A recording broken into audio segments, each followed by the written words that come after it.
Hello everyone, welcome back to this channel. आज के इस लेक्चर में हम लोग एनडीए यूजीसी नेट जेआरएफ के पेपर 2 कॉमर्स की 1000 पीवाईक्यू सीरीज को कंटिन्यू करने वाले हैं। इस सीरीज में मैं आपके साथ जो प्रीवियस ईयर डिस्कस कर रही हूँ वो 2020 से लेके 2023 तक के यानी सारे लेटेस्ट पीवाईक्यूज मैं आपके साथ इस सीरीज में डिस्कस करने वाली। तो जरूर से इस सीरीज को फॉलो करते रहिएगा, इस सीरीज का हर एक लेक्चर देखते रहिएगा ताकि आपके सारे क्वेश्चंस भी कवर हो जाए और आपको एक डिटेल्ड अंडरस्टैंडिंग हर एक टॉपिक की, हर एक क्वेश्चन की मिल जाए। ठीक है, ये इसका पार्ट नंबर 30 है। चलिए स्टार्ट करते हैं आज का हमारा फर्स्ट क्वेश्चन और एक्चुअल में हमारा 146 क्वेश्चन। अभी 1 to 145 क्वेश्चन कहाँ पे है वो पार्ट नंबर 1 to 29 में है। ठीक है, अगर आप में से किसी ने मिस किया है तो 1000 पीवाईक्यूज की प्लेलिस्ट का लिंक मैं डिस्क्रिप्शन में दे दूंगी। आप वहां से जाके फर्स्ट 29 पार्ट्स को कवर कीजिए, आपके फर्स्ट 145 क्वेश्चंस कवर हो जाए। ठीक है, sequence the following CSR eligibility criteria and spending as per the provisions of Indian Companies Act 2013। बोलते हैं इंडियन कंपनीज एक्ट 2013 के हिसाब से आप इन सब CSR एलिजिबिलिटी क्राइटेरिया को सीक्वेंस में अरेंज कीजिए। ठीक है, आई होप आपको पता होगा CSR क्या होता है। CSR मतलब होता है कॉर्पोरेट सोशल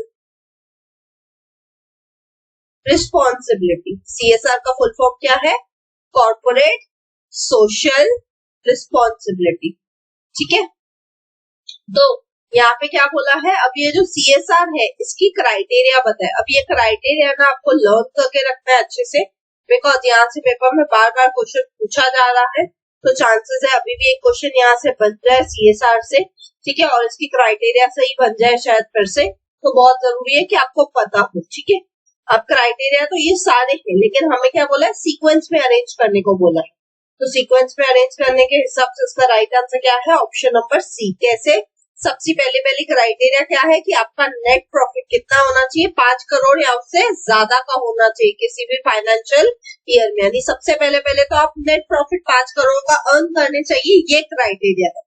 फिर सेकेंड क्राइटेरिया क्या है? सेकेंड क्राइटेरिया है ठीक है, आप 5 करोड़ से ज्यादा या 5 करोड़ कमाते हैं तो उसके बाद वो लोग क्या देखेंगे कि आपको 2% अपने एवरेज प्रॉफिट का स्पेंड करना पड़ेगा किस पे? CSR की तरफ। यानी पहले वो चेक करेंगे कि आप 5 करोड़ कमाते हैं कि नहीं। अगर आप कमाते हैं तो फिर वो बोलेंगे ये जो आपके एवरेज प्रॉफिट है इसका आप क्या करो? 2% स्पेंड करो। फिर वो बोलते हैं थर्ड क्राइटेरिया पॉजिटिव नेटवर्थ आपको कितना होना चाहिए? 500 करोड़ या उससे ज्यादा। ठीक है, आपका जो नेटवर्थ है, आपका जो असेट्स माइनस लायबिलिटीज है वो कितना होना चाहिए? 500 करोड़ या उससे ज्यादा का होना चाहिए। ठीक है, फिर बोलता है कि आपका जो टर्नओवर है, टर्नओवर यानी कि आपकी जो सेल्स है वो कितनी होनी चाहिए? वो 1000 करोड़ या उससे ज्यादा की होनी चाहिए। एंड लास्ट एंड फाइनल चीज क्या बोलता है? Penal action for non compliance. अगर आप नॉन कंप्लायंस करते हैं, अगर आप कोई भी चीज को ना मानते हैं तो उसके लिए आपको पेनल्टी पे करनी पड़ेगी। ठीक है, तो ये सारे प्रोविजन से आपको याद रखना है। इसको याद रखने का ना सिंपल लॉजिक सोचो। सबसे पहले तो वो बात किसकी कर रहा है कि नेट प्रॉफिट 5 करोड़ होना चाहिए। फिर वो बात किसकी कर रहा है कि आप एवरेज प्रॉफिट का 2% पे करो CSR की तरफ, CSR पे स्पेंड करो मतलब। फिर वो बोल रहा है कि आपका पॉजिटिव नेटवर्थ होना चाहिए 500 करोड़ या उससे ज्यादा का। फिर वो बोल रहा है कि ठीक है 500 करोड़ या उससे ज्यादा का नेटवर्थ हो गया तो चेक करो अपनी सेल्स जो है वो 1000 करोड़ या उससे ज्यादा की होनी चाहिए। लास्ट एंड फाइनली बोल रहा है कि अगर कुछ नहीं मानते हो तो उसके अगेंस्ट पेनल्टी। ठीक है, सो ये सीक्वेंस है, प्लीज इस सीक्वेंस को लर्न कर लीजिए। लॉजिक से जाएंगे ना तो ये सीक्वेंस हमेशा लर्न रहेगा।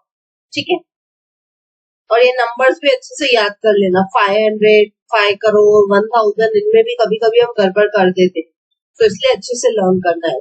ठीक है, बढ़ते अगले क्वेश्चन की तरफ। 147 क्वेश्चन, सब optimal allocation of resources under monopoly to cause social welfare loss is often referred as।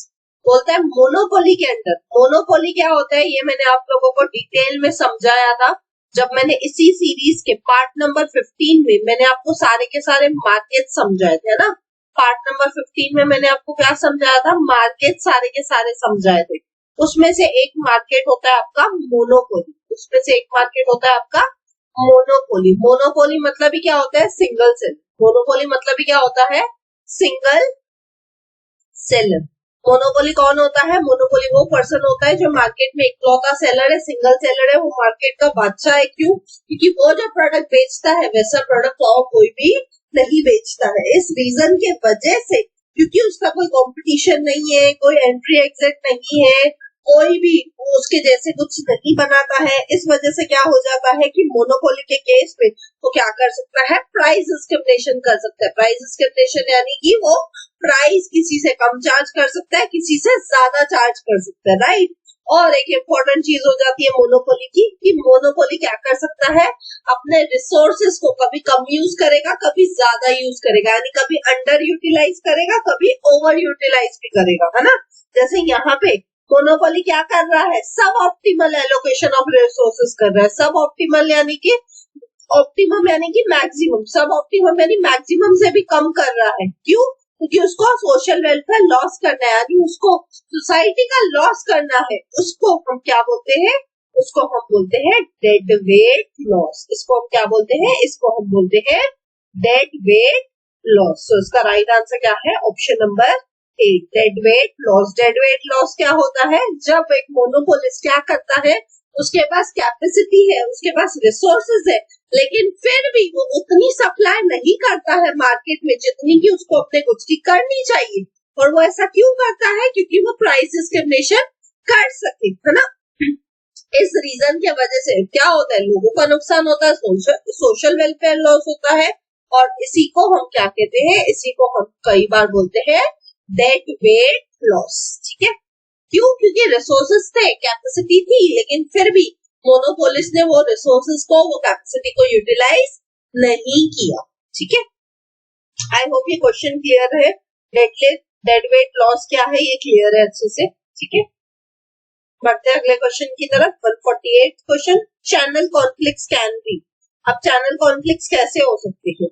I hope आपको पता होगा चैनल कॉन्फ्लिक्ट्स क्या होता है। चैनल कॉन्फ्लिक्ट्स मतलब ही क्या होता है कि जो आपका चैनल्स ऑफ डिस्ट्रीब्यूशन होते हैं, जो आपके चैनल्स ऑफ डिस्ट्रीब्यूशन होते हैं, ठीक है। तो कई बार आप वर्टिकली डिस्ट्रीब्यूट करते हो, कई बार आप हॉरिजॉन्टली डिस्ट्रीब्यूट करते हो ना।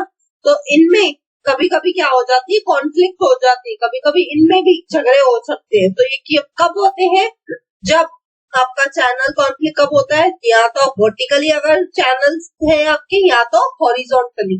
अब वर्टिकली और हॉरिजॉन्टली क्या होता है वो मैं आपको समझाती हूँ। ठीक है। वर्टिकल मतलब जैसे कि से फॉर एग्जाम्पल यहाँ पे एक मैन्युफैक्चरर है, ठीक है। यहाँ पे एक मैन्युफैक्चरर है, उसके अंडर एक होलसेलर है,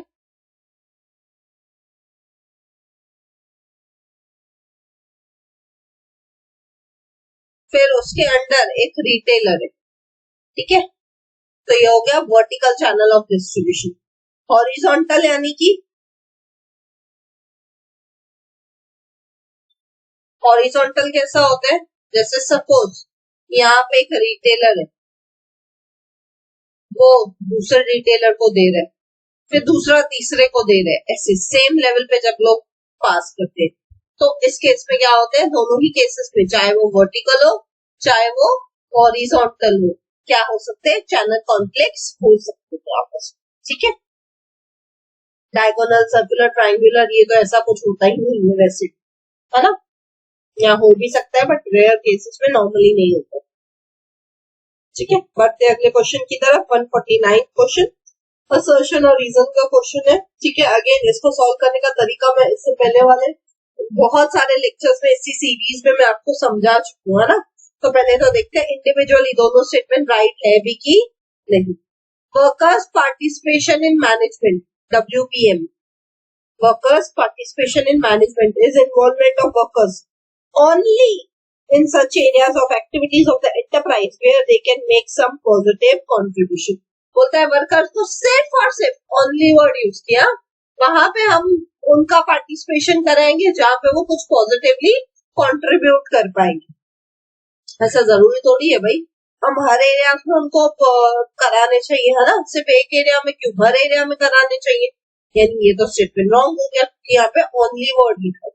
ठीक है, रीजन वाला स्टेटमेंट देख लेते हैं। Workers may not be competent enough to understand and appreciate the managerial aspects of the enterprise. बोलते हैं वर्कर्स कॉम्पिटेंट ही नहीं होंगे, यानी उनको समझ ही नहीं होगी कि वो समझ सके, वो एप्रिशिएट कर सके, तो ऐसा भी नहीं है ना, यानी दोनों भी स्टेटमेंट रॉन्ग है।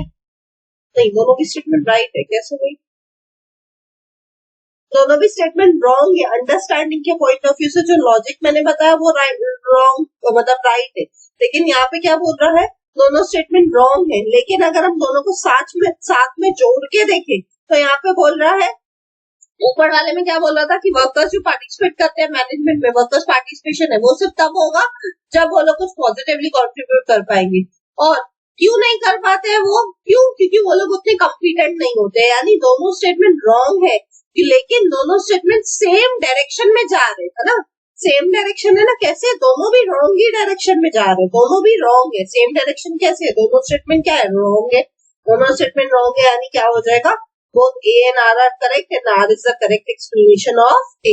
क्यों, दोनों स्टेटमेंट गलत है और दोनों एक ही चीज के बारे में बात कर रहे हैं कि वर्कर्स उतने कॉम्पिटेंट नहीं है, वर्कर्स सिर्फ कुछ ही चीजों में कॉम्पिटेंट है, सारी चीजों में कॉम्पिटेंट नहीं।